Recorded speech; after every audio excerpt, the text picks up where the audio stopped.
You're probably familiar with a lot of different punishments, from detention to jail time.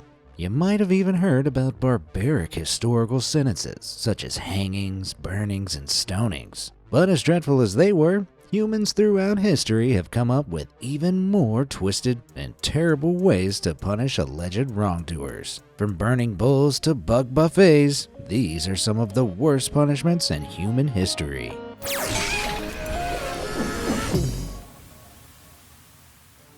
Sacking of Rome. Have you ever been in a cramped spot with someone you don't like? Maybe shared an elevator with that one annoying coworker? Well, it could always be worse. That annoying coworker could also be an angry, venomous snake. The ancient Roman poena culiae, or punishment of the sack, involved placing the victim into a large canvas sack. At this point, a dog, cat, monkey, rooster, and snake would then also be tossed into the sack, before the sack itself was thrown into a river.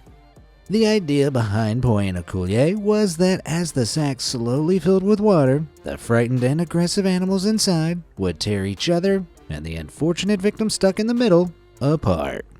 The exact animals thrown into the sack varied from punishment to punishment. After all, why waste a perfectly good monkey when you could just use an extra rooster? This nasty punishment was most often meted out to those accused of parricide, which is the crime of slaying one of your parents. I'm not exactly sure why slaying your parents would net you a timeout in the danger sack. Doesn't seem like an especially ironic or fitting punishment. Maybe it's funnier if you speak Latin? Either way, this barbaric punishment fell out of style in the 3rd century CE in Rome, only to be reinstated by Emperor Justinian 200 years later, where it remained in use for another 400 years. Definitely redefines the meaning of getting the sack. Scafing reviews. If you were told you were going to be experiencing the boats in ancient Persia, you might expect a pleasant trip lounging along the Karun River, lazily eating dates. In reality, you'd be in for one of the most disgusting experiences imaginable. Devised in the 5th century BCE, scaphism, also known as the boats, was a punishment that started off sweet. Literally, the victim was fed a large amount of sweet honey and milk or cream, and things got considerably less comfortable after that.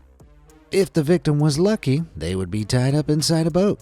If they weren't, they'd be placed inside a boat before another upturned boat was placed on top of them, so that their arms, legs, and head were sticking out.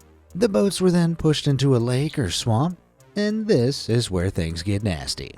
The sickly mixture of milk and honey would eventually cause the victim to vomit or relieve their bowels. In addition to being gross and causing dehydration, the sugary contents of the victim's excretions would also attract insects incredibly quickly. Over the next few days, the victim would slowly starve while their body was consumed inside the boat by flies, maggots, and any other awful swamp creatures you can imagine.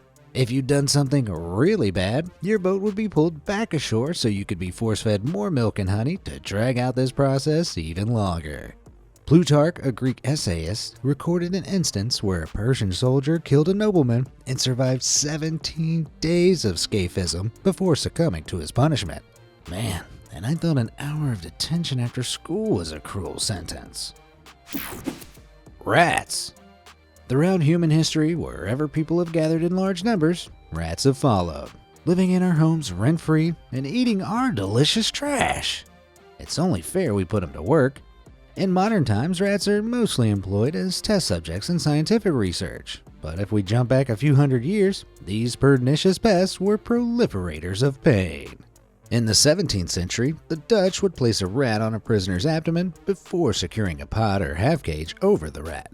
The pot would then be heated, and the rat, eager to escape, would begin to burrow through the prisoner's skin. Of course, this isn't the only way we humans have utilized rats to hurt each other. Of all the awful places you could end up in medieval England, the Tower of London had to be the worst. The infamously gruesome prison made use of a special rat dungeon, which I'm sorry to say wasn't for imprisoning criminal rats. The waters of the nearby River Thames would often rise in the rain and sweep the rats of the city into the dungeon, where they would scare and even nibble on the chained-up prisoners. Around the same time in Germany, rats were being starved and then placed in a cage which would then be fastened around the victim's neck. I'm sure you can imagine what the cramped, hungry rats did next. Yikes. Or should I say rats? Well, between being eaten alive by rats and being eaten alive by insects, which do you think is the worst punishment? For the rats, hit the subscribe button, and for the insects, hit that like button. All done? Great. Now what horror have we got next? What a trip.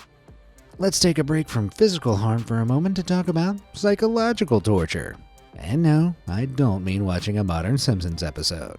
Chinese water torture is a form of punishment and interrogation that involves restraining someone's arms and legs before placing a bucket full of water above their head. The bucket has a small pinprick-sized hole in the bottom that drips water onto the victim at regular intervals. The victim is usually positioned so the drops hit them on the forehead, which along with your fingertips is one of the most sensitive areas of the body. While this may not sound so bad at first, it could last for weeks. As the process goes on, it becomes more and more maddening because the victim is unable to think or concentrate on anything other than the constant dripping. Thoughts become incoherent, other sensations fade away until all that's left is the hammering feeling of...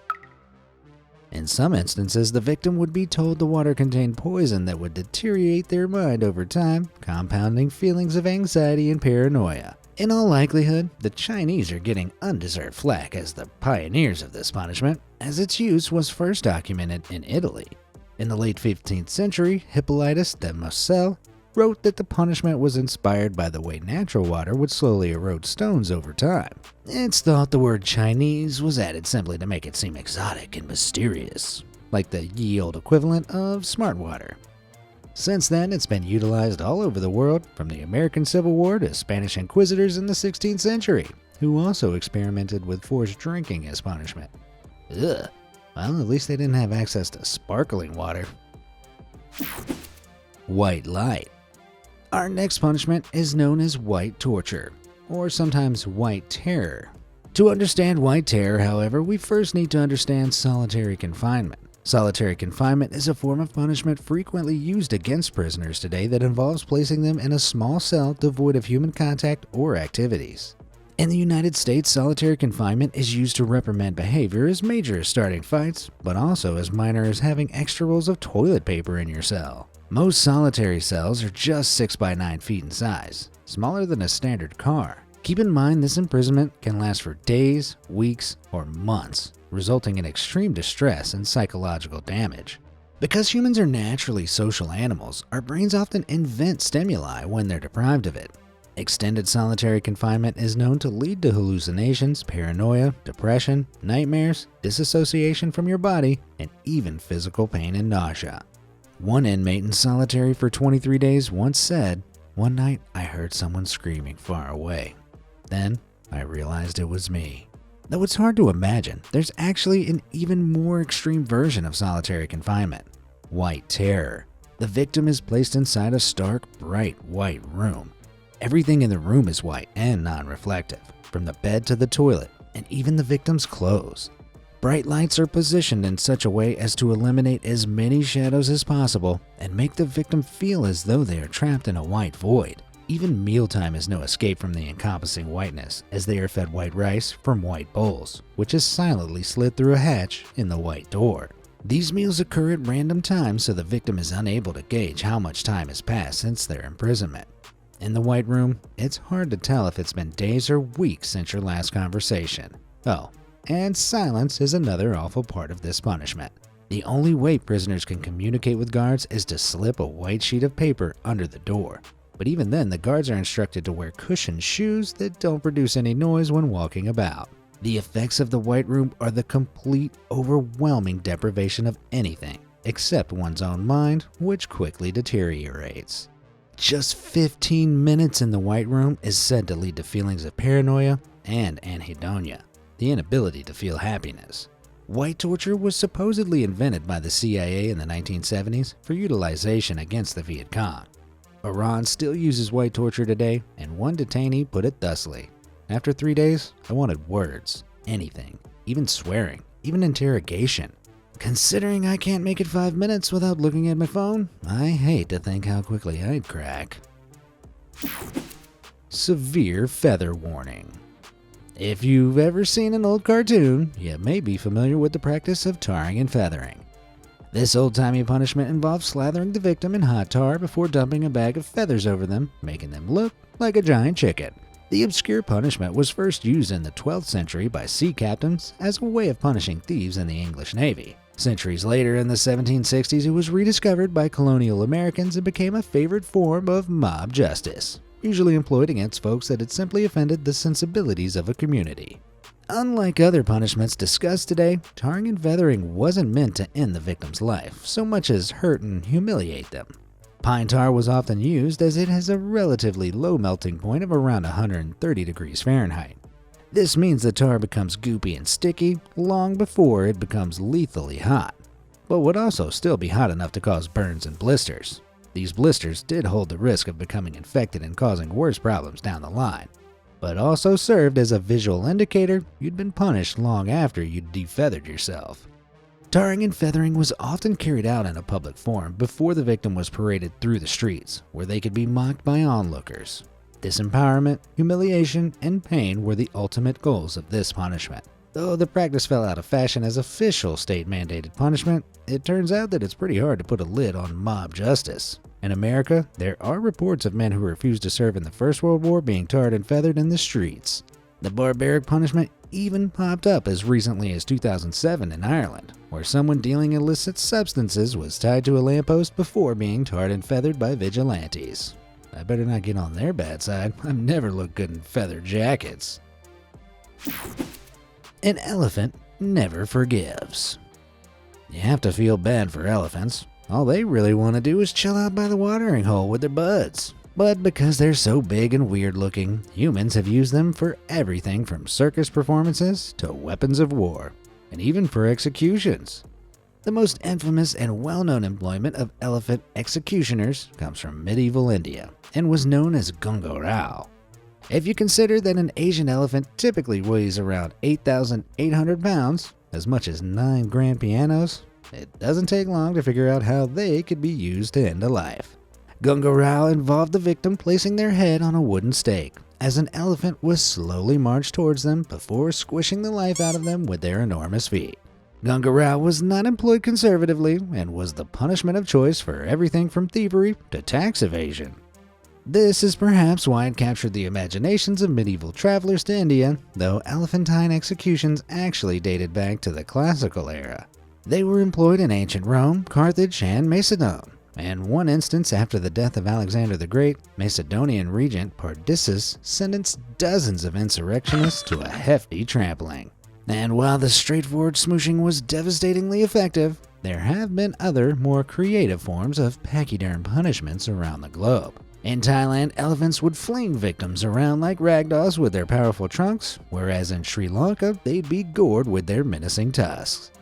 The Moroccan traveler Ibn Battuta wrote of an incident of Gunga Rao in which the elephants were wearing sharp instruments on their feet and tusks to aid in the execution, which really seems like overkill to me. Literally. A load of steaming bull. If you've ever had to use public transportation on a hot day, you might have some idea what this next punishment is like. King Phalaris ruled over what is now Sicily between 554 and 570 BCE, and was known for his cruel and potentially even cannibalistic tendencies. The story goes that he was keen to create a new nauseating torture device. To make it, he commissioned the one guy in town more messed up than him, an inventor named Perilos, who created the Brazen Bull. The device was a bronze statue of a bull with a hollow and large interior. The victim was to be placed inside the dark, cramped statue before a fire was lit underneath it. As the statue slowly heated up, the victim would be cooked alive inside. Now, if that wasn't enough to tip you off that Perilos was a serious sadist, consider the fact that the bull's nostrils were connected to the statue's interior. This meant as the victim struggled, their screams would reverberate out of the statue, mimicking the cries of a raging bull. Even Phalaris, the infamously cruel tyrant king, took one look at the Brazen Bull and said, this is a little messed up, dude. As punishment for, basically doing what he was asked, Phalaris had Perilos entombed inside his own creation and a fire was lit underneath. After getting a few good chuckles in, Phalaris let Perilos out, apparently assuring him it was all just a harmless joke. Changing his mind yet again, Phalaris then had Perilos tossed off a cliff. Talk about indecisive. Oh, and according to some accounts, Phalaris was later burned alive in the very brazen bull he commissioned during an uprising. So let this be a lesson to everyone watching. If you invent a gruesome method of execution, don't be surprised when it's turned against you. I'm fuming. Things are about to get steamy, because it's time to talk about being boiled alive. That's right, ever since people figured out they could boil a carrot to make it softer, awful tyrants have been doing the same to people. The earliest records of lethal boiling came from Emperor Nero in ancient Rome, with the victims primarily being Christians. In 1531, King Henry VIII of England passed an act decreeing poisoning a crime punishable by boiling. This was probably because Henry had an apparent fear of poisoning. And look at the dude, he wasn't about to stop eating. Shortly after Henry died, Edward VI outlawed boiling, recognizing the Middle Ages were coming to an end and it was time to rein in the nasty stuff. But how nasty was it? Well, you could call it a death that retreats inwards, starting in your extremities. This is because your arms and legs are the most exposed parts of your body and contain lots of nerve endings, so pain begins in your fingers and toes and shoots inwards. After this, your skin, muscle, and fat begin to soften and liquefy from the heat fusing to your clothes. This heat will then boil your organs from the inside as well as your flesh from the outside. You'll also likely go blind fairly quickly, so you'll be thrashing around in the dark. If you're dunked into water that's already bubbling, your brain can boil inside your head fast, which is strangely merciful. If you're placed into a liquid that's slowly heated up, your body will try to adjust to the temperature change, which really drags things out, making everything slower and more agonizing. If your executioners know what they're doing, this can take minutes or even hours, and you'll be awake for most of it. Maybe now you'll feel a little more sympathy for those lobsters in the grocery store tanks. Thankfully, this punishment isn't employed anywhere in the world today, though people still accidentally boil to death today in hot springs and sewer accidents, just in case you thought it was a fate of the past. Ride it out. Here's a fact to soothe your nerves. As it turns out, many of the scariest looking torture devices from the Middle Ages are fake. Shady museums and con men began creating nasty contraptions in the 18th century, which quickly captured the public's imagination. This means famously nightmarish devices like the Iron Maiden and the Pair of Anguish are just props rather than actual torture implements. Nerve soothed? Good, because this next one is awful and real. Introducing the wooden horse, also known as the Dutch horse or Spanish donkey. If the multinational names didn't tip you off, the wooden horse was a punishment device popular across medieval Europe. The contraption consists of a long, square-shaped wooden beam held up by several legs for support. One of the corners of the beam would be positioned skywards, and the unlucky victim would be forced to straddle the beam. The corners would uncomfortably dig into the victim's crotch as well as the sides of their legs. On some occasions, weights were applied to the victim to drag them down more. The corners of the wooden beam could be quite sharp, but it didn't matter too much if they weren't, because victims would have to ride the horse for hours or even days at a time. Though the wooden horse wasn't lethal, it was extremely painful and restricted blood flow through the legs, which could cripple the victim. To add insult to injury, the wooden horse would sometimes have a mock head and tail at either end and be long enough to support multiple people. The Judas cradle was a more personal version of the device and featured a single large spike positioned on the seat of a chair. Talk about a pain in the ass. Grotesque and uncivilized as it was, the wooden horse was still in use during the American War of Independence. George Washington himself claimed it was an excellent way to extract information from prisoners. Well, I guess it's one way to get someone off their high horse. Pain in the head. Our next story concerns the practice of iconoclasm. And no, that isn't a metal band made up of your desktop icons. Iconoclasm is the destruction of religious idols, texts, and monuments, and around the year 720, it swept across the Byzantine Empire. The belief was that the biblical second commandment expressly forbids the worship of images and idols. This ideology continues in some ways today in Judaism and Islam, the two other Abrahamic faiths. At the time, however, not every God-fearing Christian was on board with iconoclasm. Two such anti-iconoclasts were brothers Theophanes and Theodore, and they weren't afraid to preach. They were so bold, they even sought an audience with Emperor Leo V, sometime in the 810s, asking him to kindly butt out of ecclesiastical matters. He took that surprisingly well for an evangelical emperor, sentencing the brothers into exile on a small island. When Leo was assassinated in 820 and the brothers regained their freedom, it wasn't long before they ended up in front of the new emperor Theophilus, who was decidedly less forgiving than old Leo. Theophilus subjected the brothers to 2 days of torture, in which a 12-line poem insulting them was carved into their heads with hot needles. A rough translation of the poem is on screen now. But man, at school I was bullied for having a 5-head. How big must have theirs been to fit all of this? Neither brother accepted iconoclasm, with Theodore eventually dying in prison. Theophanes, however, was only exiled and became a bishop when icon veneration was eventually restored. For their efforts, both brothers were canonized as saints, Theophanes and Theodore the Branded. Funny that their images are now celebrated in religious art all these centuries later. How would they feel about it? Well, I think the answer would be written all over their faces. Total blackout. If you're like me, there's a good chance you've tried to get in shape only to head back to the sofa after a single squat. This exercise already sucks. Could you imagine doing it for hours in complete darkness? That's the idea behind the blackout box. This punishment and interrogation method was utilized by the CIA during the War on Terror. While former CIA executive Buzzy Krongard and even President Obama have admitted that the USA commits torture, some still prefer the term enhanced interrogation. The blackout box is a small box, just barely big enough to fit a crouching human being inside. Remember how awful and dehumanizing solitary confinement sounded? Well, the blackout box is the most extreme version imaginable, locking a person into the darkest, tightest space possible. To cause stress, the high-pitched sounds of crying children are sometimes played inside the box. In 2015, a journalist from the BBC underwent a blackout box demonstration, but after less than 15 minutes demanded to be let out. Less fortunate folks have been forced inside boxes less than 1.75 feet wide, 2.5 feet deep, and 2.5 feet tall, which is smaller than some dog crates, and is hauntingly depicted by their drawings. Some have spent up to 250 hours in this box, and that's over 10 days. In one particularly vile instance, the captors discovered the victim had a fear of insects, and so they poured live cockroaches into the blackout box while the victim was inside, leaving them to crawl over their body for hours. Never thought I'd say this, but suddenly being boiled alive doesn't sound all that bad.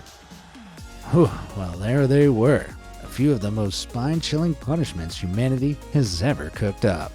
Which did you think was the worst? And would you be keen to learn about even more in a part 2? Let me know down in the comments below, and thanks for watching.